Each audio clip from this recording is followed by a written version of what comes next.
오늘은 착한 사람이 암에 잘 걸리는 이유와 착하게 호구로 살면 절대 안 되는 이유. 암에 걸리지 않으려면 꼭 기억해야 할 두 가지 문장을 말씀드리겠습니다. 우리는 대부분 남들에게 좋은 사람으로 인정받으려는 욕망이 있습니다. 자기 생각을 분명하게 주장하는 것을 상대방이 불편하게 여길까봐 과도하게 염려하기도 합니다. 하지만 과연 그럴까요? 마음속에 억압된 감정을 잘 폭발시키는 습관성 분노의 증상을 가진 사람들은 심장병에 잘 걸린다고 합니다. 반면에 분노와 저기의 감정을 표출할 기회가 없는 착한 사람들은 암에 잘 걸립니다. 법 없이도 살 사람이라고 소문난 분에게 유난히 암 발생이 잦고, 막상 누가 암에 걸렸다는 얘기를 들으면 아니 그렇게 좋은 분이 라고 말문이 막히는 경우가 많습니다. 많은 사람이 암을 두려워하면서도 암 발생의 원인 중 최대의 요인이 스트레스라는 사실에 주목하는 사람은 별로 없는 것 같습니다. 최근 정신신경면역학의 발달로 질병 발생의 심리적 요인에 많은 연구가 진행 중입니다. 특히 암에 있어서의 연구는 괄목할 만한 성과를 거두고 있습니다. 고민의 의미를 모르는 정신박약아와 전혀 다른 정신세계에서 살고 있는 정신질환자에게는 어떤 종류의 암도 발생하지 않는다고 합니다. 정말 놀라운 사실입니다. 스노우라는 학자가 쓴 암의 진행 과정이라는 책에 보면 불행한 사건 뒤에 생기는 정신적 혼란과 스트레스, 이에 따른 심신의 소모가 암 발생의 최대의 요인이라는 사실을 강조하고 있습니다. 실제로 런던 암센터에 입원한 250명의 암 환자 중 평소에 반복적으로 정신적 고통과 스트레스를 체험한 적이 없는 환자는 불과 19명 뿐이었다는 사례가 있습니다. 다른 사람들로부터 좋은 평판만 듣고 있는 분은 한 번쯤 암에 대한 가능성을 생각해 볼 필요가 있습니다.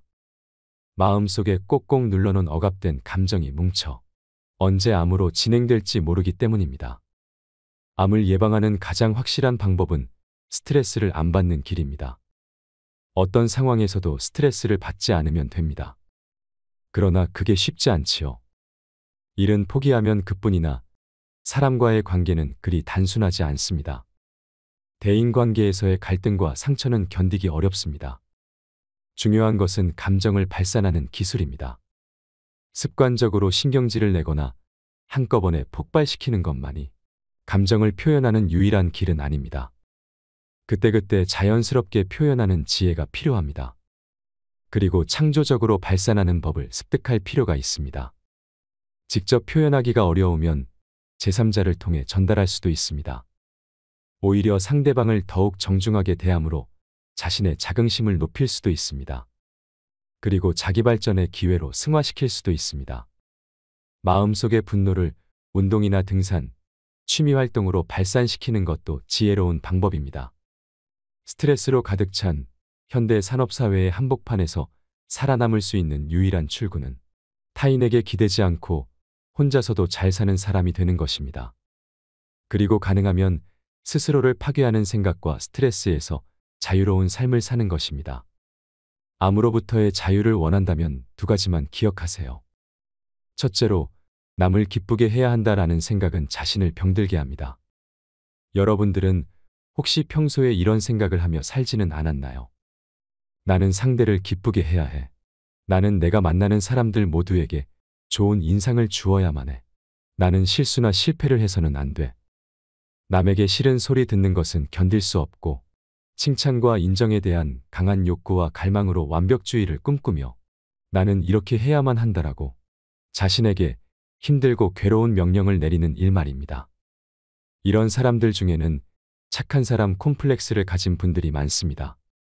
이런 생각에 사로잡히는 것은 대체로 자존감과 관계가 있습니다. 자존감이 균형을 잡지 못하고 가혹할 만큼 너무 강해서 생겨난다는 것입니다. 그러나 모든 일을 너무 잘하려고 하다 보면 인생을 즐길 다른 기회를 놓치고 말 것입니다. 매사 지나친 불안과 걱정만 쌓여 불행한 인생을 살게 될 뿐입니다. 그래서 건강하고 균형 잡힌 자존감을 키워나가는 것이 필요합니다. 자존감의 핵심은 먼저 받아들이는 것입니다. 자신의 장점과 단점은 물론이고 잘못까지 인정함으로써 있는 그대로의 나를 수용하는 것에서 출발합니다. 그런 다음 자신의 잠재력을 찾아가면서 발전할 수 있도록 노력하는 것입니다. 가만히 생각해 보면 나를 비참하고 우울하고 불안하게 만드는 것은 바로 나 자신이라는 것을 알 수 있습니다. 남들은 그렇게 생각하지 않는데 괜히 나 혼자 어떤 작은 일에 마음이 상해 스스로 비극의 주인공이 되려고 하는 것입니다. 여기서 벗어나려면 세 가지 단어를 기억하세요. 멈추고, 조절하고, 벗어나라. 어떤 지나친 마음이 생길 때마다 일단 멈추고 내가 나를 조절할 수 있다고 여기면서 과감히 그런 생각에서 벗어나려고 노력하는 훈련법입니다. 셰익스피어는 세상에 전적으로 좋거나 전적으로 나쁜 일은 없다. 사람들의 생각이 좋거나 나쁘게 만드는 것이다라고 말했습니다. 예를 들어 부자가 되지 못하면 가족을 기쁘게 할 수 없고 내가 원하는 것도 얻지 못하게 된다고 자신을 스스로 괴롭히지 말고 부자가 되고 싶지만 부자가 되지 못한다고 해도 다른 방법으로 행복을 찾을 수 있을 거야라고 마음을 먹으며 살아가야 합니다. 그것이 있는 그대로의 나를 수용하는 방식입니다. 남들로부터 항상 좋은 얘기만 들으려고 하고 나를 반대하는 자들은 다 나쁜 사람이라는 생각에 사로잡히게 되면 늘 화가 나고 신경질적인 사람이 될 수밖에 없지만 내 말이 틀릴 수도 있고 어떤 때는 사람들이 나를 싫어할 수도 있어라고 융통성 있게 생각하면 화가 덜 난다는 사실을 아시나요? 항상 내가 옳다는 생각과 이기적인 마음을 버려야 합니다. 사람은 누구나 인정받고자 합니다. 그래서 인정받지 못했을 때 받을 상처가 두려워서 회피하거나 지나치게 자기 방어를 하려는 심리를 갖게 됩니다. 그리고 그것이 행동으로 이어지면 점점 더 괴로워지고 불행해지는 악순환에 빠지게 됩니다. 여러 유형이 있지만 결국 해법은 하나입니다. 모든 사람에게 인정받겠다는 생각 자체에서 벗어나는 것입니다. 굳이 사람들의 마음에 들고자 그렇게까지 애쓸 필요가 없습니다. 너무 애쓰며 살아가지 마세요. 소심해질 필요도 없고 남들의 반응에 민감해야 할 이유도 없습니다. 모든 것은 마음먹기에 달려 있습니다. 책 나는 까칠하게 살기로 했다의 저자 양창순 박사는 건강한 까칠함이란 인간관계에서 거부당하고 상처받는 것에 대한 두려움을 내려놓는 힘이라고 말합니다. 이를 위해서는 먼저 자기 자신을 있는 그대로 수용하는 자세가 필요합니다. 그렇게 우리는 강인하고 자존감 있는 사람이 될 수 있고 멋진 인생을 살아갈 수 있습니다. 이런 마음으로 살아가면 비참한 노후가 아닌 행복한 노후를 맞을 수 있습니다. 물론 처음부터 바꾸는 것이 쉽지는 않을 것입니다. 하지만 꾸준히 반복하여 훈련해 보세요. 세상을 보는 눈이 달라질 것입니다. 둘째로 거절할 줄 모르면 인생이 고달파집니다. 사람들이 대인관계에서 가장 힘들어하는 것 중에 하나가 거절의 문제입니다. 누군가에게 무엇인가를 부탁하는 것이 쉬운 경우는 거의 없습니다. 대부분 사람은 머릿속으로 수십 번의 시뮬레이션을 거친 끝에 간신히 행동에 나섭니다. 그런데 그렇게 어렵게 부탁을 했는데 거절을 당한다면 그 순간에 느끼는 당혹스러움과 부끄러움은 도저히 말로 표현되지 않을 것입니다. 그러니까 사람들은 행여 그런 순간을 맞게 될까봐 행동으로 나서지 못하고 더욱 시간을 끌면서 망설이게 됩니다. 우리는 모두 이런 상황을 잘 알고 있습니다. 상대방이 부탁을 해왔을 때는 얼마나 어렵게 결심한 것인가를 충분히 이해하고 있습니다. 그러다 보니 우리가 누군가의 부탁을 거절해야 하는 상황에 놓이는 것은 굉장히 난처한 일이라고 느끼게 됩니다. 그러다 보니 거절로 상처 입은 상대방이 나를 싫어할 것이 무서워 어쩔 수 없이 계속 부탁을 들어주기도 하고 그 부탁이 내가 하기에는 힘에 부치는 일이라는 것을 알면서도 애써 미루며 답변을 늦추는 경우가 생기게 됩니다. 그런데 문제는 그런 일이 이어지다 보면 나한테 그런 짐을 지우는 상대방뿐 아니라 부탁을 받을 때마다 거절도 못하고 받아들여 힘에 부치고 어려운 일을 하고 있는 자신에게도 화가 나기 시작한다는 점입니다. 부탁을 들어주지 않았다고 해서 상대방이 나를 나쁘게 말하는 것이 직접적으로 내 귀에 들어오는 경우는 그다지 흔치 않습니다. 하지만 나 자신에게 화를 내면서 못마땅하게 여기는 일을 하는 것은 어리석은 내 선택 때문에 눈앞에 펼쳐진 현실입니다. 사실 상대방은 내가 부탁을 거절하면 당장은 상처를 입긴 하지만 현실을 있는 그대로 받아들입니다. 특별한 감정을 가지지 않습니다. 이건 처지가 바뀌어도 누구나 마찬가지입니다. 부탁을 들어주지 않는다는 이유로 서운해하거나 화를 내는 사람들은 차라리 이번 기회에 멀리하는 것이 좋습니다.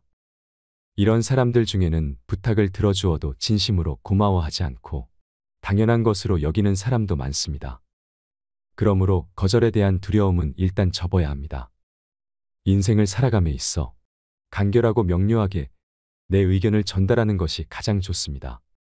나는 거절이라고 했어도 상대방은 승낙한 것으로 받아들여 입장이 곤란해지는 일도 있으므로 중언부언하거나 미적거리며 답변을 늦추지 말고 미안해, 그 부탁은 들어줄 수가 없어 라고 명확하게 말하는 것이 가장 좋습니다. 이런 명확성은 거절뿐만 아니라 상대방에게 싫은 소리를 할 때도 똑같이 적용됩니다. 완곡히 에둘러 말하면 본인 생각과는 달리 상대방은 못 알아듣는 경우가 대부분입니다. 부드럽지만 단호하게 그리고 간결하고 명료하게 상대에게 의사를 전달하도록 평소에 꾸준히 연습해야 합니다. 내가 매정하게 거절하면 사람들이 나를 어떻게 생각할까 전전긍긍하는 건 부질없는 것입니다. 남의 기준에 맞춰 사는 것은 의미가 없습니다. 거절을 하든 싫은 소리를 하든 중요한 것은 내 기준에 맞추는 것입니다. 사람은 실제로 남의 인생에 대신해 줄 것이 그리 많지 않습니다. 불필요한 조언이나 간섭은 피해야 하고 아무리 간절한 부탁이라도 내가 들어줄 수 없는 것이면 명확하게 거절해야 하는 것입니다. 다른 사람에게 친절한 방법은 딱 반발자국만 더 나가고 딱 반발자국만 더 도와주는 것입니다. 우선순위를 정하는 것이 중요합니다. 정말 도와주기로 마음먹었다면 딱 반걸음만 더 도와주고 내가 이 부탁을 들어주면 당연하게 여기는 사람인지 아닌지를 구분해 결정하면서 나에게 주어진 에너지를 효율적으로 사용하세요. 오늘은 착하게만 살아서는 안 되는 두 가지 이유와 함께 그 대처 방안을 설명해 드렸습니다. 하지만 아직 정말 중요한 사항이 남아 있습니다.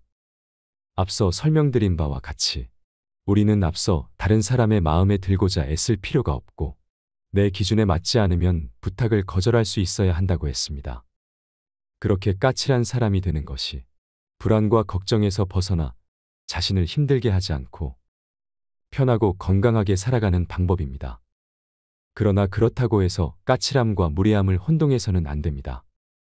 다른 사람을 신경 쓰지 않는다고 해서 상대를 무시하거나 욕해도 좋다는 뜻은 아닙니다. 그러면 또 다른 인간관계에 문제가 발생합니다. 혹을 때려다가 하나 더 붙이게 된 셈입니다. 건강한 까칠함을 가진 사람은 자신을 스스로 소중히 여기는 만큼 다른 사람에게도 똑같이 대하려고 노력하는 사람입니다. 내 것이 소중하면 남의 것도 소중하다는 사실을 알고 있는 사람인 것입니다. 반대로 건강하지 못한 까칠함을 가진 사람은 작은 실수로 비난만 하거나 늘 잘못을 콕 집어내는 것을 즐겨합니다. 그러나 그런 행동을 좋아할 사람은 거의 없습니다. 자기는 나름대로 치밀하고 진지하다고 생각하지만 상대방이 보기에는 단지 공감하는 능력과 배려심이 부족한 사람일 뿐입니다. 유연성이 없는 사람들이 인간관계에 더 자주 갈등을 일으키는 것도 그 때문입니다. 만약 그런 문제로 어려움을 겪는다면 상대방의 입장이 되어볼 필요가 있습니다. 사람은 누구나 이기적이고 자기중심적으로 살 수밖에 없는 존재라서 늘 자신이 피해자이면서 동시에 가해자는 아니었는지 되돌아보고 받아들이는 과정이 있어야 합니다. 그럴 때 우리는 건강한 까칠함을 유지할 수 있게 되는 것입니다. 마지막으로 화를 잘 내는 사람들의 특징과 대처 방안에 대해서도 이야기 나누고 싶습니다. 나이를 먹을수록 화를 더 쉽게 내는 사람들이 있습니다. 특히 인간의 심리상 가까운 사람에게 화를 더 잘 내게 된다고 하는데요. 소중한 관계였는데 화를 냈다가 관계가 서먹해지거나 아예 단절되는 경우도 많습니다. 그런데 화를 잘 내는 사람들은 암에 걸릴 확률도 높고 치매도 더 잘 걸릴 수 있다는 사실을 아시나요? 분노와 질병의 관계를 연구한 결과에 따르면 만성 분노는 인지기능 저하 및 심혈관 질환 문제에도 깊은 관련이 있다고 합니다. 스트레스와 화는 사람에게 염증 반응을 유발하고 이는 신경퇴행성 질환을 일으킵니다. 또한 암 발생 원인 중 가장 큰 부분을 차지하는 것도 스트레스입니다. 그런데 무조건 화를 참는 게 해답이 될까요? 아닙니다. 화를 내는 이유를 알고 이에 대처하는 방법을 알아야 합니다. 사람의 감정 중에서 가장 격렬한 것이 바로 분노입니다. 마음에 품고 있는 것을 넘어 실제 행동으로 이어지는 가장 강력한 감정이 분노라고 알려져 있습니다. 그래서 마케팅 전략 중에는 고의로 사람들의 분노를 자극하는 것도 있습니다. 또한 정당한 분노는 사회나 관계에서 꼭 필요한 요소이기도 합니다. 불의와 부당함에 사람들이 분노하지 않으면 사회는 발전이 없을 것이고 관계는 속으로만 골마가기 시작할 것입니다. 하지만 분노는 긍정적인 면보다 인간관계에서 부정적으로 작동할 때가 많습니다. 아무래도 상대를 향해 어느 정도 공격성이 드러나는 감정이다 보니 화를 냈다가 관계가 서먹해지거나 아예 단절되는 경우가 생기는 것입니다. 그렇다고 아예 화를 억누르며 살 수는 없습니다. 감정은 이성보다 강력해서 마음대로 안 될 때도 있고 앞서 말했듯이 무조건 화를 참으면 그 또한 제대로 된 관계라고 할 수 없습니다. 그래서 화를 내는 이유를 알고 이에 대처하는 방법을 알아야 합니다. 실제보다 자신을 과대평가하는 사람. 너, 나 무시하는 거지. 날 우습게 보는 게 틀림없어. 이렇게 생각하며 화를 내는 사람들이 있습니다. 이들은 실제보다 자신을 과대평가합니다. 그래서 사람들이 자신을 무시한다고 여깁니다. 이런 사람의 경우 앞에서는 비위를 맞춰주며 좋게 좋게 넘어갈 수도 있습니다. 하지만 당사자를 진심으로 걱정한다면 진실을 말해주어야 합니다. 다른 말로 팩트 폭격이라고 합니다. 가장 좋은 극복 방법은 스스로 결과를 내는 것입니다. 자신의 평가에 걸맞은 훌륭한 인품을 가진 사람이 되거나 괄목할 만한 성과를 거두면 내가 원하지 않아도 사람들은 자연스레 그에 맞게 대우해 줍니다. 그러면 무시당한다는 기분도 들지 않을 것이고 화를 내는 일도 줄어들 것입니다. 자신의 콤플렉스나 과거의 상처에 자극받았을 때 방어기제가 발동하는 사람. 별말을 하지 않았는데도 크게 화를 내는 사람이 있습니다. 이럴 때는 상대방의 콤플렉스를 자극하지 않았는지 생각해 보세요. 쉽게 말해서 선을 넘었다고 보면 됩니다. 여기서 어려운 점은 이 선이라는 게 사람마다 다 다르다는 데 있습니다. 타고난 성격과 자라면서 경험한 것들이 복합적으로 작동하기 때문에 그 사람만의 선이 무엇인지 판별하기는 어렵습니다. 이럴 때는 같이 화를 내기보다는 왜 그렇게 화가 난 거야 라고 이유를 물어봐야 합니다. 그러면 상대방은 자신의 감정을 토로하는 게 아니라 설명하면서 격한 감정을 누그러뜨릴 수 있습니다. 그리고 그렇게 상대방의 선을 알게 되면 원만한 관계를 유지하는 데 도움이 됩니다.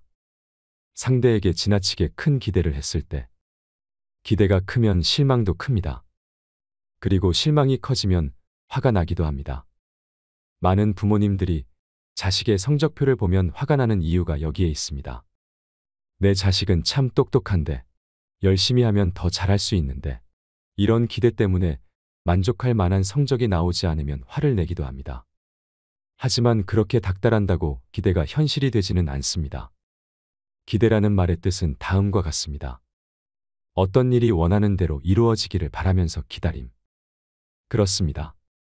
기대란 기다림입니다. 타인에게 원하는 모습이 있다면 화를 내고 닥달할 게 아니라 응원하고 기다려야 합니다. 설령 기대가 이루어지지 않아도 어쩔 수 없습니다. 사람 마음은 마음대로 안 됩니다.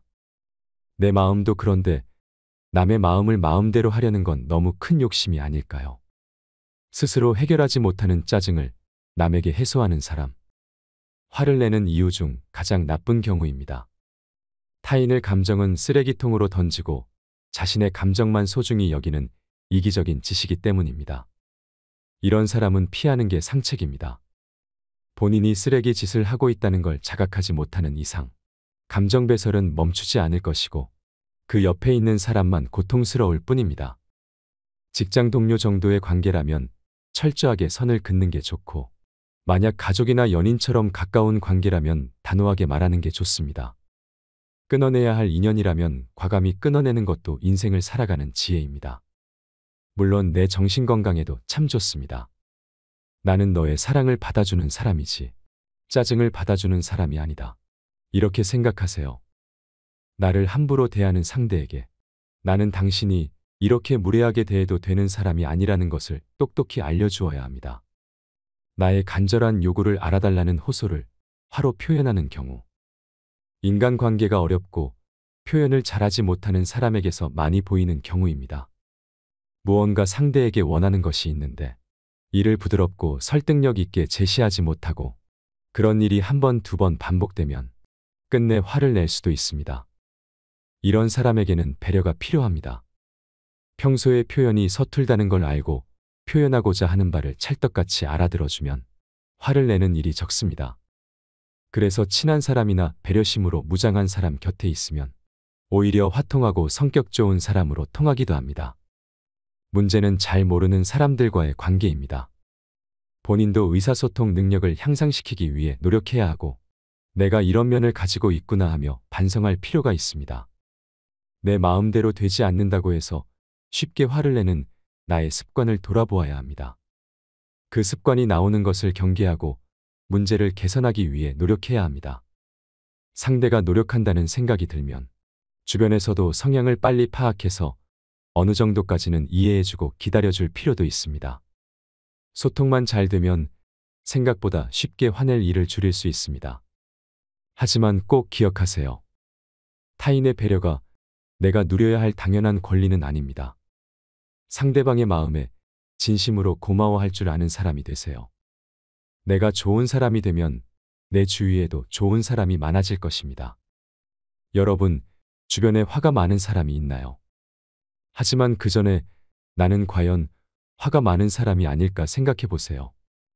그리고 왜 자꾸 화가 나는 건지도 떠올려 보세요. 건강하고 행복해지려면 스트레스 받지 말고 쉽게 분노하지 않는 것이 최고입니다. 건강하게 오래 살고 싶다면 뭐니 해도 마음을 잘 다스려야 합니다. 병원에 자주 가고 각종 보조제를 챙겨 먹는 것보다 훨씬 더 중요한 것이 내 마음 건강을 돌보는 일입니다. 내 마음을 잘 다스리는 것은 육체적 건강에 직결되는 문제이기 때문입니다. 남을 기쁘게 해야 한다라는 생각은 자신을 병들게 한다. 거절할 줄 모르면 인생이 고달파진다. 이 두 가지를 꼭 기억하세요. 이상으로 인생 철학이었습니다. 철학이 있는 당신의 삶을 응원합니다.